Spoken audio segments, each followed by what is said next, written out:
Bapak, Ibu, saudara-saudari, anak-anak, adik-adik, sahabat kenalan yang terkasih, kembali bersama dengan saya, Romo Kristoforus Hariliong.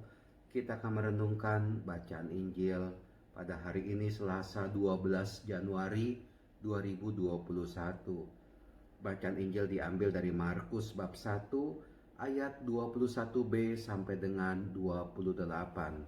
Apa yang bisa kita renungkan di sini, ya? Pada suatu malam Sabat, Yesus masuk ke dalam rumah ibadat di kota Kapernaum dan mengajar di sana. Orang-orang takjub mendengar pengajarannya, sebab ia mengajar mereka sebagai orang yang berkuasa, tidak seperti ahli-ahli Taurat. Bapak, Ibu, saudara-saudari terkasih, kalimat ini mengajak kita kepada suatu refleksi yang mau saya tawarkan dengan begitu sederhana saja. Iya, Yesus mengajar mereka sebagai orang yang berkuasa, tidak seperti ahli-ahli Taurat. Diperbandingkan itu ajaran Tuhan Yesus dengan ajaran ahli-ahli Taurat. Dan ajaran dari Tuhan Yesus adalah ajaran yang lebih berkuasa, punya kuasa. Kuasa seperti apa yang dimiliki oleh Tuhan Yesus di sini? Saya pikir kuasa yang dimiliki oleh Tuhan Yesus bukannya kuasa yang powerful, penuh dengan kekuatan, penuh dengan wibawa, penuh dengan kehebatan, penuh dengan daya kekuatan, tidak. Tapi kuasa yang ditampilkan oleh Tuhan Yesus adalah kuasa ilahi. Atau dengan kata lain, kuasa Allah Bapa. Dan kuasa itu ditampilkan oleh Tuhan Yesus lewat pengajaran dan juga lewat tindakan, dengan kalimat yang begitu bagus, yang begitu indah, yang kerap kali kita dengar, yang selalu diucapkan, dikenakan kepada Tuhan Yesus. Hatinya tergerak oleh belas kasih. Saya pikir inilah dia kuasa dari Tuhan Yesus. Karena dia itu memiliki hati, ya, hati, memiliki hati yang penuh dengan kasih, hati yang tergerak oleh belas kasih. Maka dikatakan Tuhan Yesus itu punya kuasa. Jadi kuasanya itu adalah kuasa mengasihi. Mengasihi orang-orang, murid-murid, mengasihi mereka yang dekat dengan dia. Mengasihi mereka sebagai pengikut-pengikut Tuhan Yesus.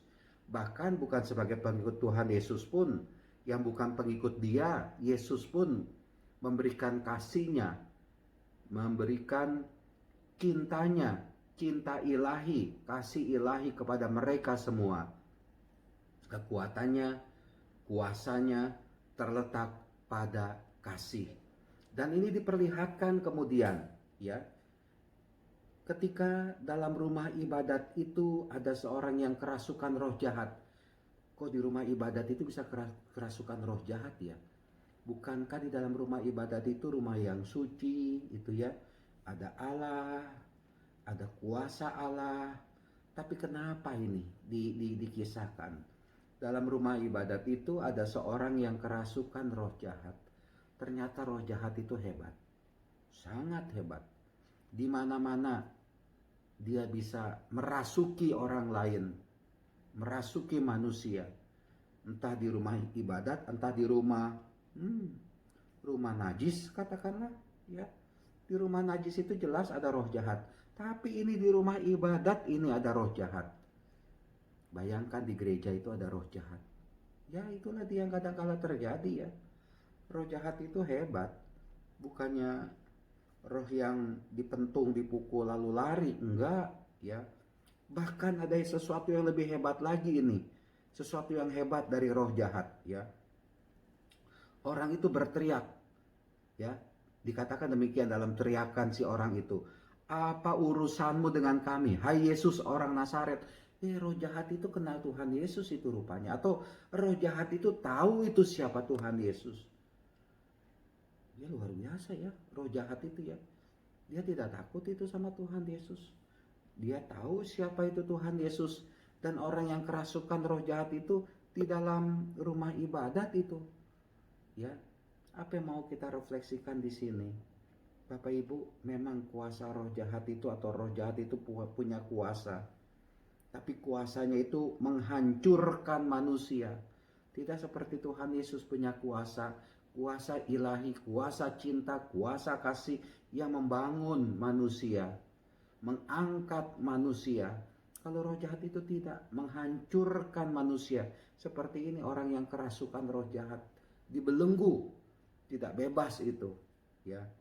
Tapi akhirnya Tuhan Yesus berkuasa dengan kasih-Nya itu membebaskan orang itu. Ya, roh jahat itu begitu hebat, menggoncang-goncang orang itu, dan sambil menjerit dengan suara nyaring, akhirnya kuasa roh jahat itu kalah dibandingkan dengan kuasa dari Tuhan Yesus. Karena apa? Tuhan Yesus pakai kuasa kasih. Hatinya tergerak oleh belas kasih, membebaskan si orang yang dikuasai ini, dibebaskan dari roh jahat, dibebaskan. Kuasa yang membebaskan manusia dari kejahatan, kuasa yang membebaskan manusia dari belenggu dosa. Bapak, Ibu, saudara-saudari yang terkasih, ini mau mengajarkan kita sekalian, mari kita lebih mencari kasih, mengutamakan kasih dalam hidup ini. Kalau orang mengutamakan kasih, kalau orang mengandalkan kasih, maka orang itu bisa mengalahkan roh jahat. Meskipun roh jahat itu punya kuasa yang begitu hebat, kalah bila kita menggunakan kasih Tuhan dalam hidup ini. Kasih ilahi dalam hidup kita ini, yang kita terima dari Allah, yang kita terima dari Tuhan Yesus, gunakan itu kasih. Pancarkan itu kasih. Wujudkan itu kasih untuk mengalahkan roh jahat. Atau jangan-jangan ya kuasa jahat yang ada dalam diri kita, kesombongan, keangkuhan, hawa nafsu, serakah, itu roh jahat ya, yang membelenggu kita. Dan saya pikir mari kita menerima kuasa ilahi, kuasa kasih yang membebaskan kita. Dan kalau ada orang yang terbelenggu oleh roh jahat, dibelenggu oleh kesombongan, korupsi, nafsu duniawi, kita bantu dia untuk mematahkan kuasa roh jahat itu dengan kuasa kasih dari Tuhan Yesus, dengan kuasa ilahi dari Tuhan Yesus. Tapi ya kita harus benar-benar punya kasih. Kalau kita tidak punya kasih kepada orang lain, hati kita tidak tergerak oleh belas kasih kepada orang lain, saya punya pikiran kita jangan-jangan gak bisa itu membebaskan orang itu dari kuasa roh jahat. Ya kita sendiri gak punya kasih kok. Kita sendiri tidak punya kekuatan ilahi. Pokoknya orang yang punya kekuatan ilahi adalah orang yang identik dengan kasih. Kalau orang itu tidak mewujudkan kasih dalam hidup ini, boleh dibilang, katakanlah, dia tidak punya kuasa ilahi itu. Siapapun juga orangnya.